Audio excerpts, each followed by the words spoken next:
어떻게 보면 인간의 역사는요, 차별의 역사라고 볼 수 있습니다.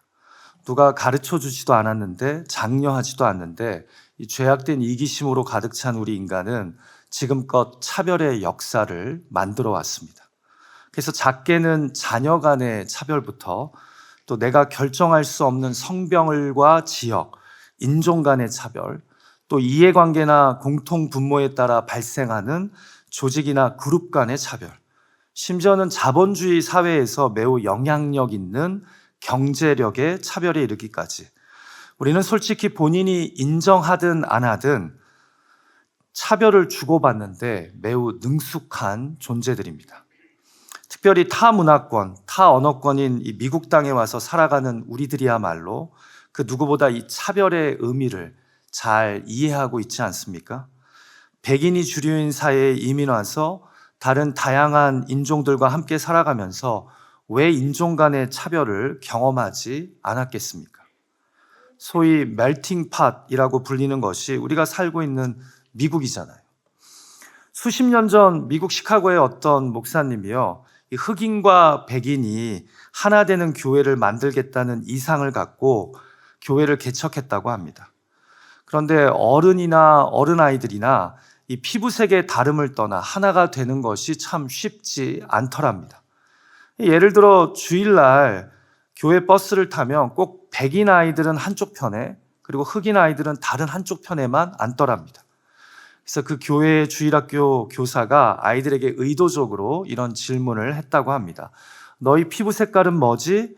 그러니까 화이트, 하얀색이요. 또 한쪽 무리에서는 블랙, 검은색이요. 아니야, 자세히 봐. 너희 중에는 하얀색도 있지만 검은색도 있어. 그러니까 너희 피부색은 두 가지 색깔을 합친 회색이야. 그러면서 아이들에게 우리는 하나다, 한 가족이다, 같은 사람이다 라는 마음을 심어주려고 했답니다. 그런데 어느 날 이 선생님이 교회 버스를 타는 아이들의 대화를 엿들으면서 쓴 웃음을 짓게 되었답니다. 백인 아이들의 대장쯤 되는 아이가 갑자기 버스에 올라타더니만 이렇게 교통정리를 하더랍니다. 야, 밝은 회색은 이쪽에 앉아. 그리고 어두운 회색 저쪽에 앉아. 여러분, 이처럼 외적인 환경과 조건으로 그룹핑을 하고 다른 사람을 차별하려는 인간의 죄악된 심성은요, 그 뿌리가 매우 깊습니다. 그래서 여러분, 심지어 오늘날에는 차별에 더해서 역차별이 일어나는 시대 아닙니까? 역차별이 무엇입니까? 사회적으로나 역사적으로 차별을 받던 소수 집단을 보호하기 위해 만든 제도나 장치가 오히려 다수 집단을 차별하고 억압하는 겁니다. 여러분, 저는 이런 인간의 차별과 역차별의 모습 속에서요, 이 성경이 말씀하는 죄악된 인간에 대한 구조적인 문제점을 발견하게 됩니다. 죄인된 인간이 근원적으로 바뀌지 않고서는 차별을 빙자한 역차별, 역차별에 분노한 또 다른 차별이 계속해서 공존할 수밖에 없다라는 거죠. 그래서 보십시오. 서로를 존중하고 배려한다고 차별금지법을 만들지만 오히려 그 법으로 다시 다른 사람들의 자유와 신앙, 삶을 억압하는 이 인간 본연의 악한 모습을 우리가 발견하게 되지 않습니까? 자, 이런 죄인된 인간의 차별의 시대를 살아가는 우리에게요, 뚱구름 잡는 신앙 이야기가 아닌 정말 제대로 잘 믿는 삶을 구체적으로 도전하는 야고보서는요, 오늘 본문인 2장에서 이제 우리가 예수 그리스도를 믿는 사람들로서 어떻게 타인을 대해야 하는지에 대해 말씀합니다. 이제 잘 믿는 삶이 타인과의 관계로 확장되는 겁니다. 아니, 잘 믿는다는 것은 무엇보다 타인과의 관계를 통해 드러나야 한다는 거죠. 여러분, 내가 하나님을 어떻게 대하는지 알 수 있는 가장 좋은 방법은요, 내가 이웃을 어떻게 대하는지 살피는 것입니다. 동의가 되지 않습니까? 우리가 하나님을 어떻게 대하는지, 어떻게 잘 믿고 있는지 확인하려면 우리가 이웃을, 타인을 어떻게 대하는지를 보면 알 수 있다는 겁니다. 그래서 잘 믿는다는 것이 무엇인지 실제적으로 도전하는 야고보서가요, 이제 2장에 들어가면서 타인과의 관계에 있어 잘 믿는다는 것이 무엇인지 말씀하는 겁니다. 그런데 이것을 죄악된 인간이 타인에게 저지르는 이 차별을 가지고 도전하는데요.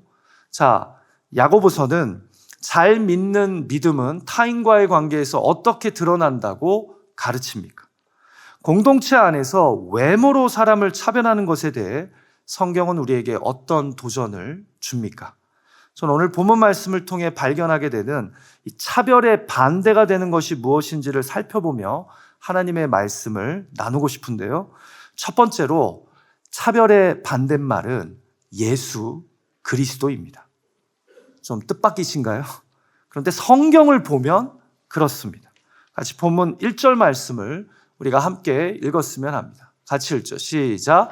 내 형제들아, 영광의 주, 곧 우리 주 예수 그리스도에 대한 믿음을 너희가 가졌으니 사람을 차별하여 대하지 말라. 사실 이 개역개정의 번역은 좋은 번역이지만 원래 기록된 헬라어 어순대로 번역하면 좀 더 그 의미가 팍 우리 마음에 심어집니다. 제가 헬라어 어순에 따라 직역한 말씀은 이렇습니다. 내 형제들아, 사람을 차별하면서도 영광의 주, 곧 우리 주 예수 그리스도를 믿는다고 하지 말라. 더 마음에 팍 새겨지지 않습니까? 여러분, 지금 야고보서에게 있어 차별의 반대는 무엇입니까? 예수 그리스도입니다. 차별하면서 예수 그리스도를 믿는다고 하는 것은 말이 안 되는 모순이라는 거죠. 자, 도대체 예수 그리스도를 자신의 구주로 잘 믿는 것과 차별이 무슨 상관이 있는 것일까요? 우리가 본문을 잘 이해하려면요, 먼저 야고보서가 우리 그리스도인이 공동체 안에서 행하는 차별의 예로 설명한 본문 2절에서 4절 말씀을 잘 이해해야 합니다. 간략하게 설명드리자면요, 만약에 너희가 예배하는 곳에 금가락지를 끼고 아름다운 옷, 곧 비싼 옷을 입은 자가 들어오고 동시에 남루한 옷을 입은 가난한 사람이 들어오는데 너희가 부자인 사람에게만 시선을 집중해서 보이면서 여기 좋은 자리에 앉으라고 권하고 가난한 사람에게는 뭐 거기 서 있든지 바닥에 앉든지 네 마음대로 해라 라고 한다면 이것이야말로 예수 그리스도에 반대되는 차별이라는 겁니다. 그래서 여기 차별로 번역된 헬라어가요, 프로소폼 레프시아라고 하는 단어인데요, 이 단어는 얼굴을 뜻하는 프로소폰과 그리고 취하다를 뜻하는 람바노의 합성어입니다. 그러니까 그 의미가 누군가를 그 얼굴에 따라 영접한다는 것으로 한마디로 외적인 조건만 보고 사람을 차별하여 대하는 것을 뜻합니다. 그래서 지금 본문에서 외적인 것을 보고 무슨 차별을 하는 겁니까? 경제력에 의한 차별을 하는 겁니다. 곧 가진 소유로 교회에 예배하러 온 사람을 불공평하게 대하는 겁니다. 여러분, 성경에 이런 구체적인 예가 있는 것으로 볼 때 당시 초대교회 안에 이런 일이 있었을까요? 없었을까요? 있었기 때문에 예로 나오는 거겠죠.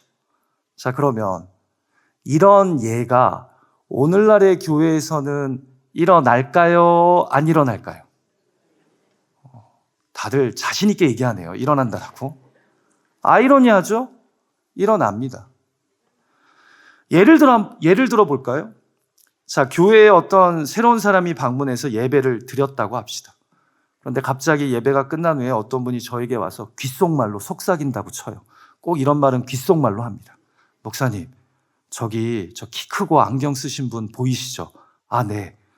저분이 LA 한인회 회장도 하시고 비즈니스를 아주 크게 하시는 누구누구예요. 제가 잘 아는데 오늘 방문하셨네요. 가서 좀 인사도 하시고 환영해 주세요. 목사님, 저기 저분 보이시죠? 이 지역에서 아주 유명한 의사예요. 변호사예요. 한번 가셔서 인사해 주세요. 자, 그런데 그날 처음 방문하신 분들이 그분들만 있지는 않다라는 거죠. 이해가 되세요?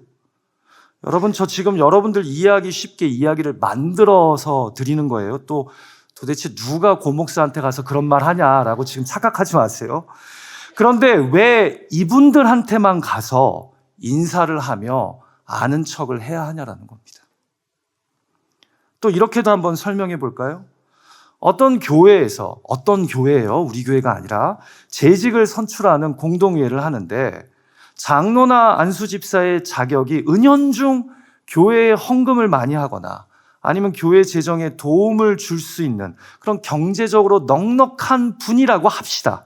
성경 어디에도 그런 기준은 없는데 말입니다. 그래서 사람들이 이야기합니다.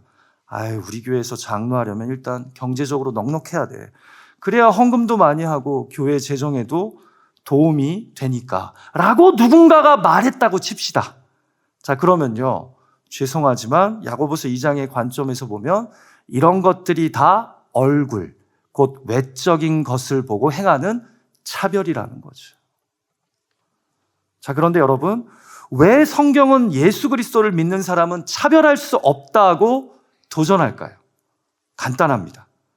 예수 그리스도의 십자가가 저와 여러분을 차별하지 않았기 때문입니다. 예수 그리스도의 기쁜 소식인 십자가 복음은 저와 여러분이 가진 재산, 능력, 사회적 명예를 보지 않고 찾아왔기 때문입니다. 여러분의 학력, 지역 출신을 보고 골라서 오시지 않았다라는 겁니다. 심지어 여러분의 인종, 성별, 나이, 심지어는 성격 유형을 보고 찾아오지도 않았습니다. 여러분, 마태복음과 누가복음이요, 예수님의 공생애를 보면서 당시 사람들이 그를 어떻게 평했는지 우리에게 알려주는데요, 당시 사람들은 예수님을 보면서 이렇게 말했답니다. 세리와 죄인의 친구로다 하니. 사랑하는 예배자 여러분, 복음은 모두에게 차별 없이 찾아옵니다. 복음에는 경계선이 없습니다. 너는 백인이니까 여기, 너는 흑인이니까 여기, 너는 아시아인이니까 여기, 그런 거 없습니다. 내 모습 그대로 누구나 복음 앞에 나아갈 수 있습니다.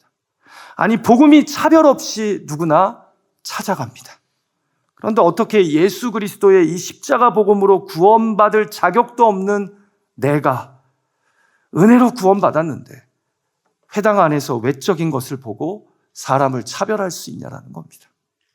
어떻게 너희끼리 교회 안에서 차별하며 서로를 판단하냐는 겁니다. 그래서 예수 그리스도가 차별의 반대말이라는 거죠. 여러분, 주 3세기 중반 시리아에서 발굴된 작자 미명의 교회 규약서인 사도계율이라는 책이 있는데요, 그 책에 이런 초창기 교회의 기록이 남겨 있습니다. 교회에 이미 속한 교인이 오면 예배 안내자가 맞이하지만 낯선 사람, 특히 가난한 낯선 사람이 들어오면 그 교회의 주교가 직접 일어나 문 앞으로 가서 맞이해서 그를 자리로 인도하라, 이렇게 적혀 있어요. 자, 그런데요, 어떻게 하다 보니까 앉을 자리가 없으면 어떻게 하라고 기록되어 있는지 아세요? 제가 규율 중 일부분을 읽어드립니다. 오 주교요, 당신이 진실한 마음으로 그에게 자신의 자리를 내어주도록 하십시오. 비록 당신이 땅바닥에 앉는 한이 있더라도 말이요, 당신은 외모로 사람을 판단해서는 안 됩니다. 이렇게 기록되어 있어요. 놀랍지 않습니까? 안 놀라우세요? 왜 주교가 자신의 자리를 이 낯선 가난한 자에게 내어줄까요? 마치 예수 그리스도가 들어오신 것처럼 맞이해야 된다는 겁니다. 그가 부자이든 가난한 자이든 유력한 자이든 무명한 자이든. 사랑하는 예배자 여러분, 그리스도인에게 차별의 반대는 평등이 아닙니다. 누구나도 아닙니다. 십자가의 예수 그리스도입니다. 왜냐하면 예수님의 십자가가 나 같은 죄인에게 차별 없이 찾아왔기 때문입니다. 그리고 이 복음을 제대로 만난 사람은 그가 가진 소유와 외적인 것으로, 그가 가진 배경과 환경으로 판단하고 차별하지 않습니다. 이것이 예수 그리스도가 우리에게 보여주시고 가르쳐 주신 삶이라는 거죠.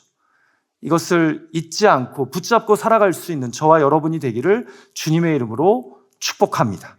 자, 두 번째로 야고보서가 말씀하는 차별의 반대는 무엇입니까? 바로 이웃사랑입니다. 자, 이제 야고보서는 5절과 6절에서요, 이 1장에서도 말씀드렸던 불신자 부자와 하나님을 신앙하는 가난한 자를 예로 들면서 믿지 않는 부자가 믿는 가난한 자를 업신여기고 차별하지 않냐라고 이야기합니다. 이렇게 세상에서 차별을 겪은 너희가 교회 안에서 다른 사람들을 외적인 것으로 차별해서는 안 된다라는 겁니다. 차별을 경험해 본 사람이 세상에서 왜 교회 안에 와서 차별을 행하냐라는 거죠. 근데 여기서 우리가 좀 생각해야 하는 것이요. 야고보서의 믿음은 잘 믿어보세요는 항상 매우 실제적이라는 겁니다. 1장에서는 부자인 불신자와 가난한 신자의 물질적인 시험 이야기를 예로 들었잖아요. 그런데 이제는 외적인 것으로 사람을 차별하는 것을 다룹니다. 매우 실제적입니다. 뜬구름 잡는 고상한 믿음만을 이야기하지 않고 실제 우리 삶에 침투하는 믿음을 말씀한다는 거죠. 그러니까 믿음은 원래 이렇게 우리 삶에 침투해야지 잘 믿는 겁니다. 그런데 이렇게 세상에서 차별받은 가난한 성도로서 교회 안에서는 차별하지 않아야 함을 강조하면서요. 두 번째로 차별의 반대말을 우리에게 알려주는데요. 같이 본문 8절과 9절 말씀을 우리가 한 목소리로 읽어볼까요?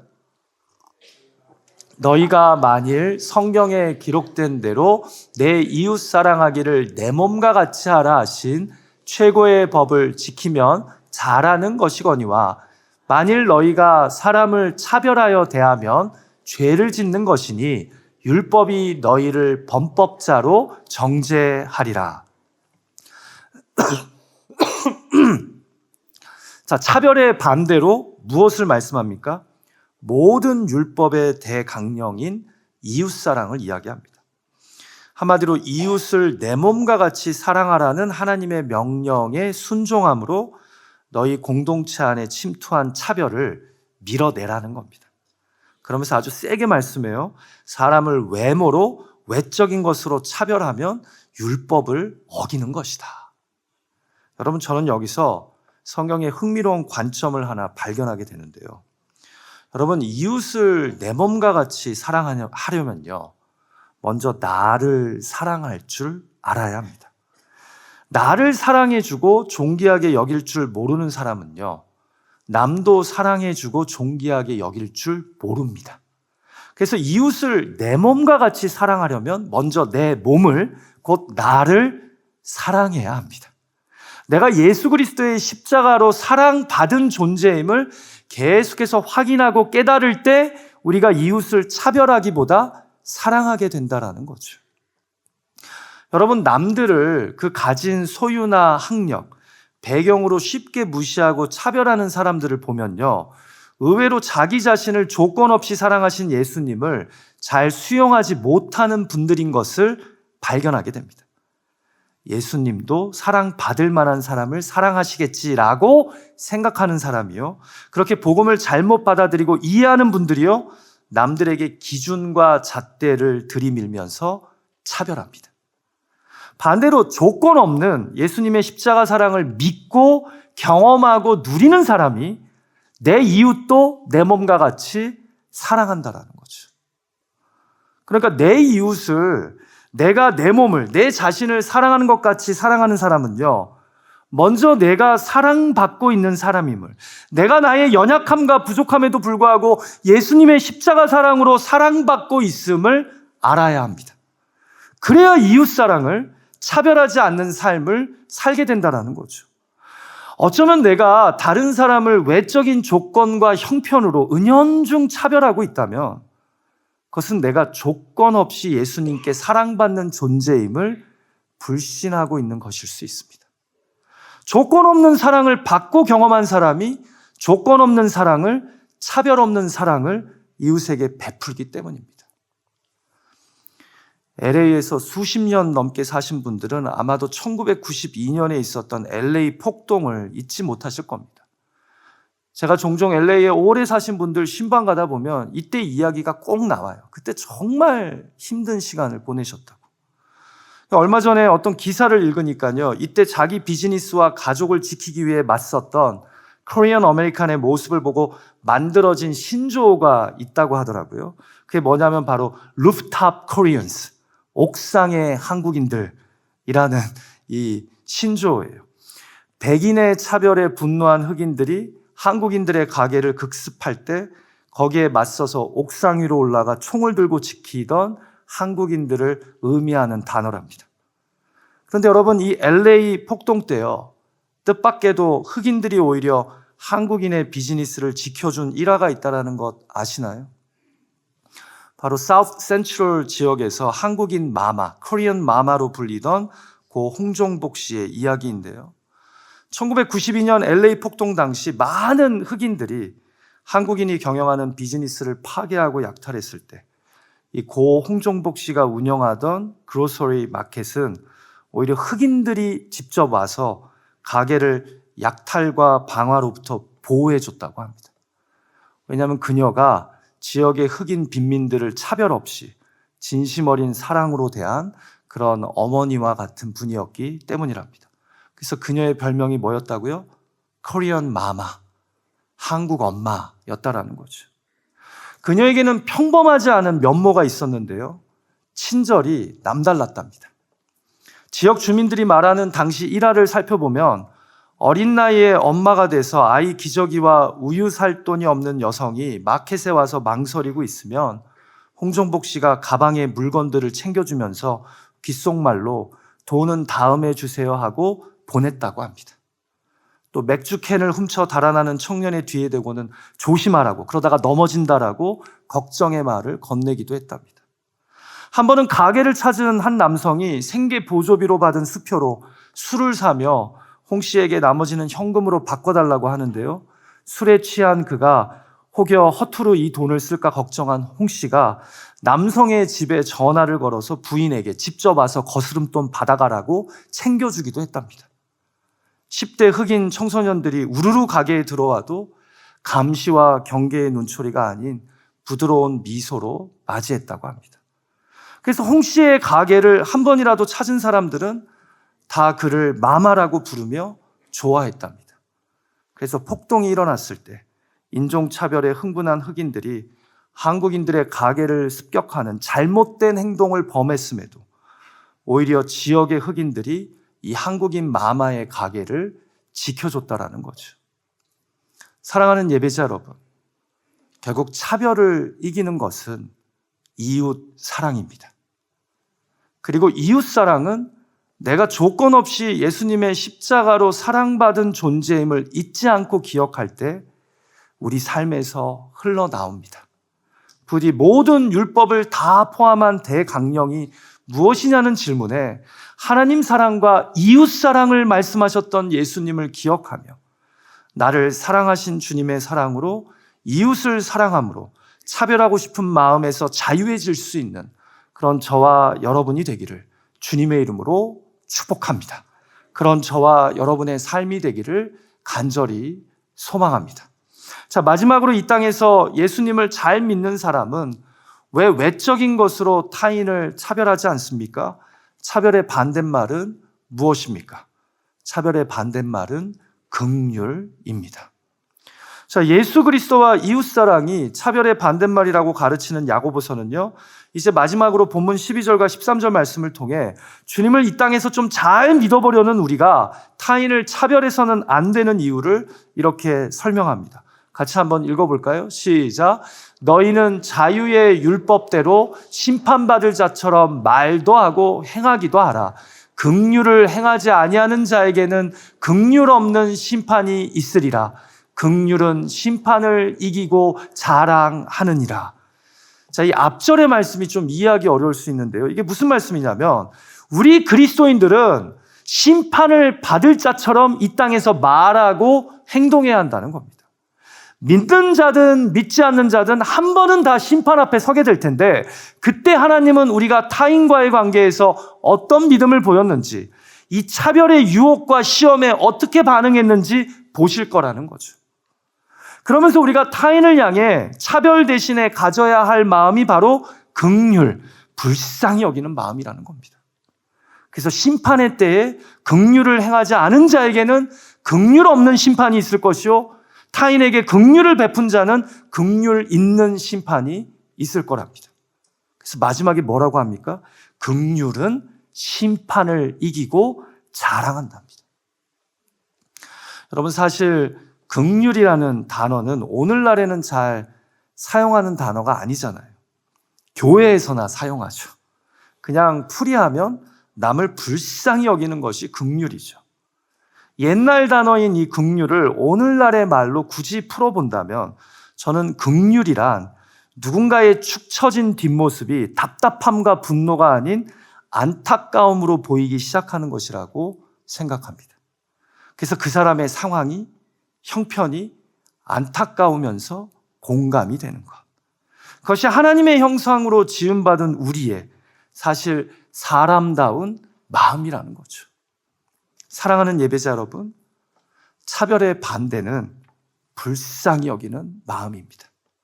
불쌍히 여기는 긍휼이 기준이 되면요, 가진 자나 못 가진 자나, 많이 아는 자나 배우지 못한 자나, 건강한 자나 병든 자나, 죽을 죄를 지은 사람이나 의로운 자나, 피부색이나 나이에 상관없이 우리는 누구나 긍휼을 받아야 하는 대상이 되고 긍휼을 베풀어야 하는 대상이 됩니다. 우리 중에는 누군가의 긍휼이 필요 없을 만큼 완벽한 인생은 없습니다. 긍휼을 받는 이유가 다 다를 뿐이죠. 우리는 온전한 사랑을 할 수 있는 존재가 결코 아니지 않습니까?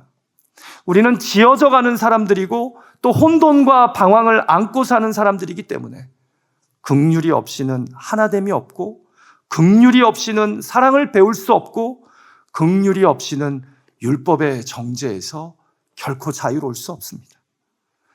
예수님도 결국은 우리를 불쌍히 여기셔서 고치시고 건지신 것 아닙니까? 여러분, 우리가 구원의 은혜를 안다는 것은요, 다르게 이야기하자면 하나님의 불쌍히 여기심, 곧 긍휼을 안다는 것과 같습니다. 알게 모르게 지금 여러분의 가정과 일터 관계 속에서 그 사람의 외적인 모습, 상황과 형편만을 보고 은연중 차별하는, 왕따하는, 그 사람을 고립시키는 모습이 있다는 것 아십니까? 내 가족일 수도 있고요, 내 일터의 동료일 수도 있고요, 내 교회의 지체일 수도 있습니다. 그 차별을 이제 멈춥시다. 그 영혼을 불쌍히 여기는, 그 사람의 축 처진 뒷모습을 보고 함께 안타까워할 수 있는 은혜가 우리 가운데 있기를 주님의 이름으로 축복합니다. 그럴 때 그 긍휼을 통해 놀라운 하나됨이, 사랑이 다시 시작됩니다. 언제까지 우리를 불쌍히 여기셔서 독생자를 아낌없이 내어주신 하나님의 마음을 받고 누리기만 하고 흘러보내지 않으시렵니까? 왜 나는 하나님의 긍휼을 입었는데 남에게는 차별을, 왕따를 선물하십니까? 헨리 나우에는 그의 책 긍휼에서 하나님의 긍휼을 이렇게 정의합니다. 하나님이 우리와 같은 자들과 함께 하시기로 선택하신 것이 바로 긍휼이다. 결국 우리와 함께 하기로 결정하셨기에, 우리와 임마누엘 하시는 하나님이시라면, 그래서 독생자를 우리 위해 이 땅에 보내셨다면 우리도 가정과 일터, 교회 안에서 은연중 차별받는 이들과 함께 함으로 받은 긍휼을 나눠야 하지 않을까요? 잊지 마십시오. 오늘 성경은 우리에게 긍휼을 행하지 않은 자에게는 긍휼 없는 심판이 있을 것이요, 긍휼을 받았기에 베푸는 자에게는 긍휼 있는 심판이 있을 거라고 도전합니다.